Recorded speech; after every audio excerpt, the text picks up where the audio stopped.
Metallica 72 Seasons is out, and that means that we can now divide ourselves into two camps, with one screaming that this band is totally overrated and the real Metallica ended after Injustice for All, and the other one shaming the unfaithful for ever doubting the band. Shame! So let's take a look at what is inside Metallica's 11th studio album, and then hopefully answer the question whether 72 Seasons was worth all the hype and how we would place it in the band's discography. Here you go.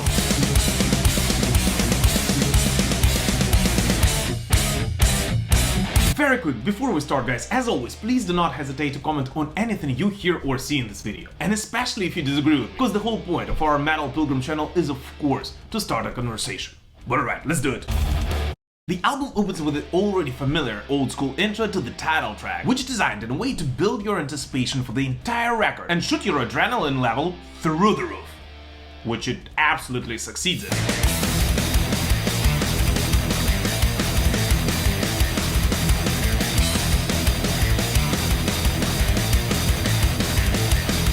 Right with those intro notes though, Metallica almost makes a statement that on 72 Seasons they do not intend to prove anything to anyone anymore, and instead will concentrate on the strong points of the 2023 version of the band, capitalizing on the different sounds and experience the band has gained during their 40-year-long journey. New mask, chaotic, completely lost control. Overall, 72 Seasons is possibly the most definitive track of this album as a whole. And just as we anticipated when it came out as a single, it sets the mood for the entire first half of the album, which in a way is significantly more upbeat and straight to the point than its latter half, and we'll definitely talk about it a bit later in the video. But yeah, 72 Seasons is fast and vigorous, and it perfectly captures that struggle between the darkness and the light, which is kind of a running theme of the record as a whole, both lyrically and musically. Staring into black light. And so if you are not really a Metallica fan, but you kind of want to understand what all the hype is about, this probably would be the song for you to check out. Although it is definitely not my favorite one on this album.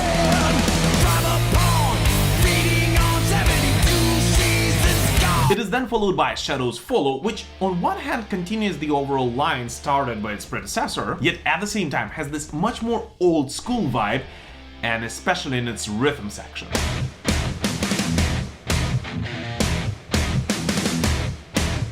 And speaking of the rhythm section, one of the indisputable highlights of this album, in addition to James's voice, which is possibly in the best shape and control it has been in forever, nice, is its rhythm section, and especially the exquisite job done by Rob Trujillo, who sounds very confident on 72 Seasons.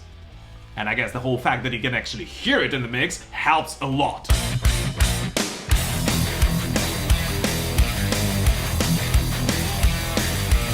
But in addition to that, Shadows Follow also sounds like Metallica is almost paying tribute to Black Sabbath and the 70s heavy metal overall, which kind of introduces another general line present on 72 Seasons.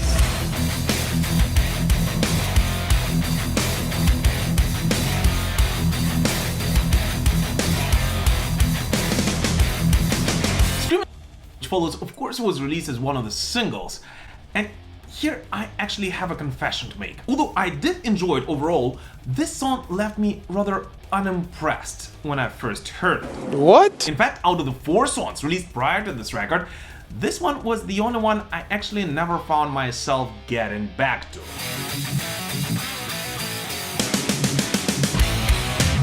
But hearing Scream among the other tracks on the record opened it up from an absolutely different angle for me personally. And even more, listening to it in the theater during the global premiere actually made me realize that this song, and actually not only this one, has been most likely written specifically to be played live and will definitely be a great sing-along on any future Metallica shows. Keep me inside, screaming suicide!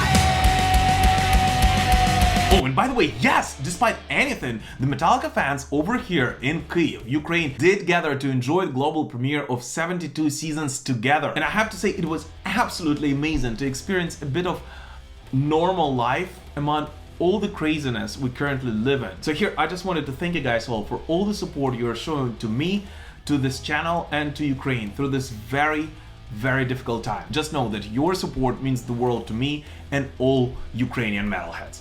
But anyway, on this almost tribal intro to Sleepwalk My Life Away, which, by the way, according to Rob, is Metallica's own surf metal song, the band kind of teases the main riff little by little, building this feeling of excitement before kicking in all together with full force.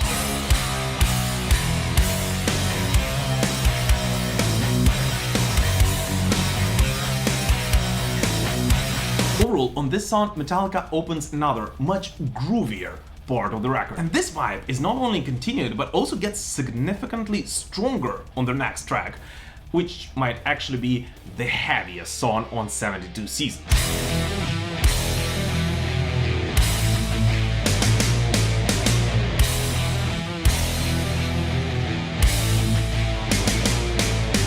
You Must Burn! And please don't confuse it with a simple "you must burn." It's a "you must burn" with an exclamation point, which at parts feels like a younger sibling of the 1991 Sad But True. Is not only one of the heaviest, but is possibly one of the most sinister tracks on this record, with a rather unexpected breakdown which does not grow into a solo right away, and thus only adds to the song's heaviness. Black figures loom as the doctor's eye. And as if to counter the evil sounding and almost creepy "You Must Burn," Metallica closes the first half of the album with a light and almost cheerful single, Lux Æterna.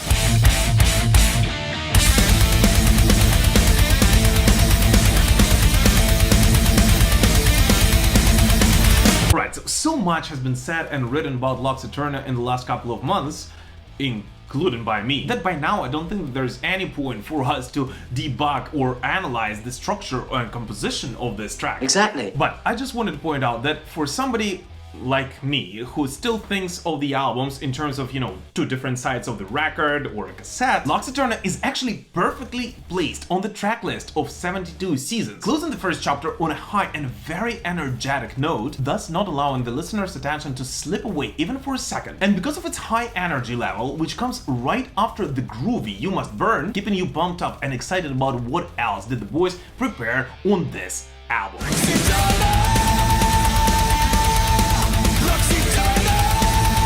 And thus ends the first half of 72 Seasons, which I am for now bound to enjoy only digitally because my vinyl record is still traveling somewhere across the ocean. Why, God, why? But I guess thus now would be a good time to draw the first conclusions about Metallica's new album. Alright, here's an opportunity to be creative. So, first of all, no, of course Metallica did not go back to their classic thrash metal roots of the 1980s. And yet, at the same time, the boys did do something different on this album, which was rather surprising to me personally. You see, from at least a couple of singles, I actually expected 72 Seasons to be a direct follow-up to the band's previous studio effort, Hardwired to Self-Destruct.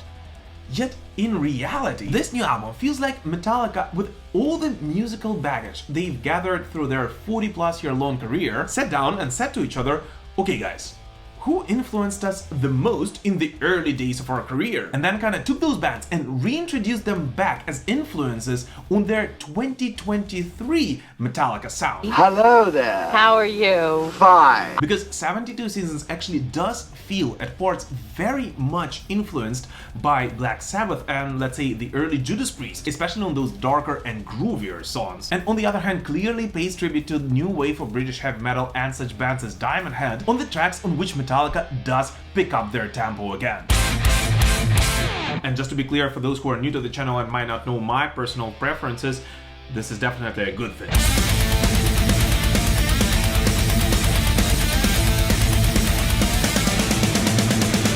And the second one is the actual choice of singles, which in my opinion are actually not the strongest songs on the record, and if you ask me, I would have chosen a completely different set of tracks to represent 72 Seasons. Oh, and by the way guys, since we're having a little break here, I just wanted to point out that there are quite a lot of videos on this channel, not only about Metallica, but also about those bands which presumably influenced 72 Seasons quite a lot. So I definitely recommend you guys check it out right after watching this video. And if you do decide to subscribe, I'll be very, very thankful as well. But alright, the break is over. The second half of the album opens with the song Crown of Barbed Wire. And just like on the first half, right from the opening intro of this track, Metallica sets a slightly different mood for the entire half of the record, exploring a slightly darker yet still very hopeful side of their music.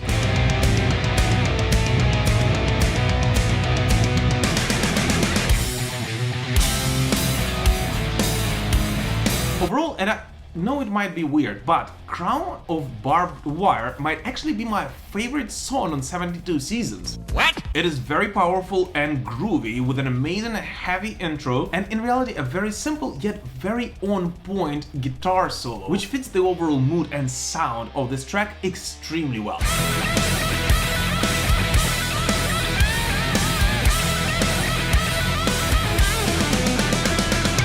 Chasing Light, which follows, is I guess the closest we get to a filler on 72 Seasons, and while it is overall not really a bad song, it was just not too memorable for me, with a bare exception of James Hetfield's scream in its middle section.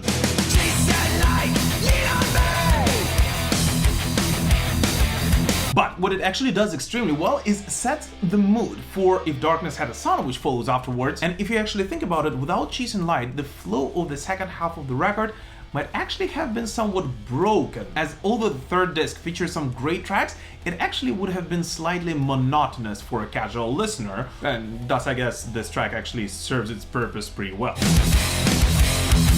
Just as we predicted in our review video for If Darkness Had a Son, this track actually opens the gates to the last and final chapter of 72 Seasons, presenting the darkest and most self-reflecting part of the record, after which Metallica will once again pick up its energy to show the victory of light over darkness.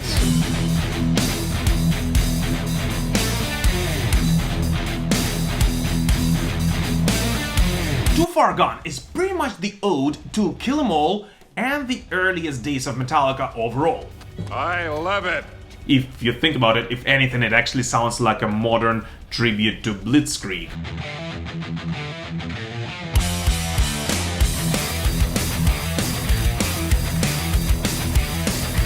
In addition to being the second shortest song on the album, it is very reminiscent of the earliest days of thrash metal, when the style has been widely influenced by both punk rock and new wave of British heavy metal, being both speedy and hopeful at the same time.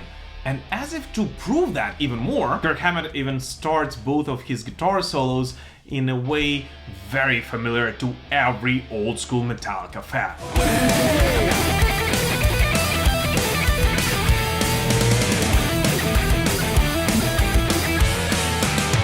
Mirrors, just like its predecessor, is actually one of those songs which I guess would be very dangerous to play in your car while driving on an open road somewhere in the middle of nowhere, for being at risk to absolutely disrespect the speed limit. And while it definitely is not one of the most memorable tracks on 72 Seasons, it actually has one of the catchiest and the most old school dueling guitar harmonies towards the end of this track.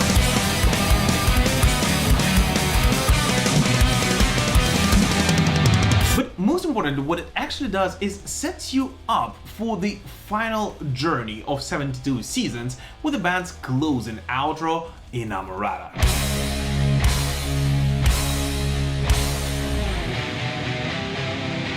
Being the longest track not only in 72 Seasons but actually in the entire band's catalog, and even more, it actually is the first Metallica song with a running time of over 10 minutes. Inamorata is the best possible outro and also is the most conclusive song of this era of Metallica.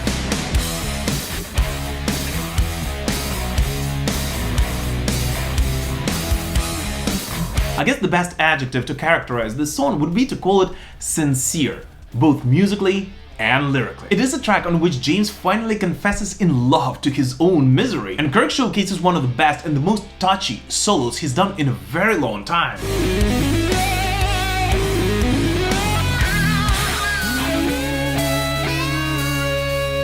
But most importantly, it is the song on which Metallica once again showcases that it doesn't really care anymore about what anybody else thinks, and showcases the most honest, and yes, this might actually mean somewhat overstretched for some fans, version of themselves.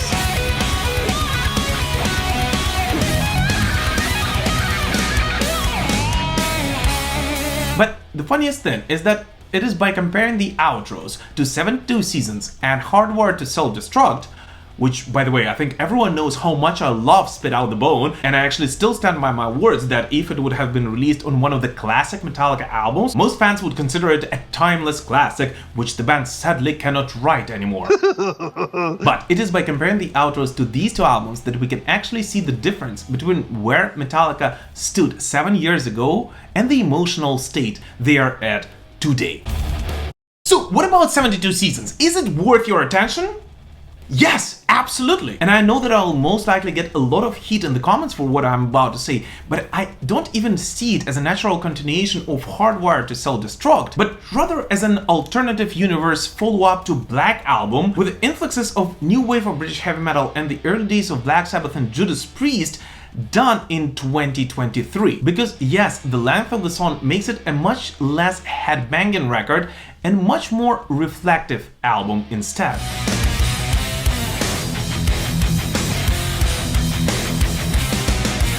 And yes, Metallica is one of those bands that so many people simply love to hate, and I do understand that I will most likely get so many more views and likes on this video if I simply nitpick on the flaws of this record, which, let's be honest here, there are some. But, and maybe because I try to not have any expectations about it, but 72 Seasons actually surprised me a lot. For although there are definite highlights, none of the songs feel like an unnecessary filler, with each one of them having something unique to offer to the mix. But most importantly, 72 Seasons sounds like a very honest record on which Metallica simply threw away all of the masks they might have had at some point, thus showcasing the best possible version of themselves in the 21st century. And I'll actually go as far as say that 72 Seasons might actually be the best album the band has put out in over 30 years. But anyways, what do you guys personally think about 72 Seasons, and which is your personal favorite track from this record? Please let us know in the comments. As always, thank you so much for watching this video, guys, and we will prevail. Slava Ukraini!